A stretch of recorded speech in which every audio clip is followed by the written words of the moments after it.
Time to reflect on the start of the new year.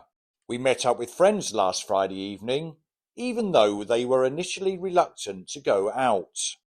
The reason for their hesitation was the fact that they were participating in Dry January, abstaining from alcohol consumption, and were worried about being led into temptation by their peers, who would perhaps buy them a wine or beer without thinking. The term Dry January was first registered as a trademark of Alcohol Change UK, of to whom I have no affiliation. Before I go on, I am fully aware of the problems some people have with alcohol, but I would prefer not to discuss those issues. My blog posts are intended to be light-hearted and hopefully educational.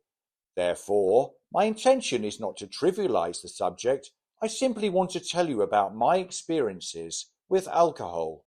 I will openly admit that I like to drink alcoholic refreshments. I grew up watching my parents drink wine and or beer at dinner time and in the evenings, with them appearing to derive great pleasure from doing so. They are both octogenarians now, and although they may have minimized their alcohol intake, they still enjoy a drink most evenings. Soon as I was old enough, I adopted their habit and still enjoy a tipple on a near daily basis, whether it be a beer after work or a glass of wine during dinner.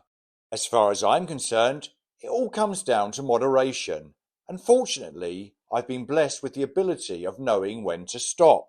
Therefore, I was rather intrigued to hear about my friend's plan to embark on a month of abstinence and wanted to know more about their experiences. For them, the main factor was to detoxify their bodies to improve their health.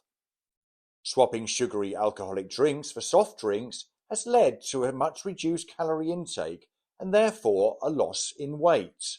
They also reported that they had slept better and had got to bed earlier too because they hadn't spent their evenings in restaurants or bars. Remaining sober meant they woke up feeling fresh, without that hangover feeling associated with a night of heavy drinking.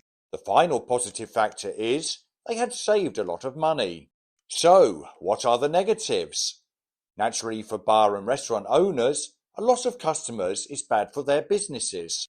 Our friends reported a stigma of drinking non-alcoholic drinks when out drinking with their friends, who weren't doing Dry January. They reported on peer pressure to have just one, and the lack of understanding for their decision to refrain from doing so.